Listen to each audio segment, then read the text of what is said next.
பொக்கிஷம் நம் ஆயுள் நீட்டக்கும் அற்புதம். டாக்டர் ஸ்ரீவர்மாஸ்.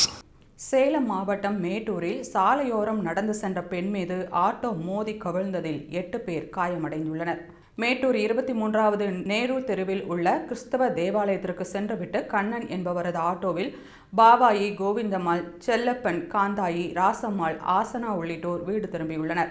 ஆட்டோவை கண்ணன் அதிவேகமாக ஓட்டி வந்ததாக கூறப்படுகிறது. சாலையில் இருந்த வேகத்தடையை கவனிக்காமல் அவர் அதிவேகத்தில் ஆட்டோவை ஏற்றியதால் கட்டுப்பாட்டை இழந்த வாகனம் சாலையோரம் நடந்து சென்ற பிரவீனா என்ற பெண் மீது மோதியது. இதில் அந்த பெண் சுருண்டு விழுந்த நிலையில் ஆட்டோவும் சாலையில் தலைக்குப்புற கவிழ்ந்தது.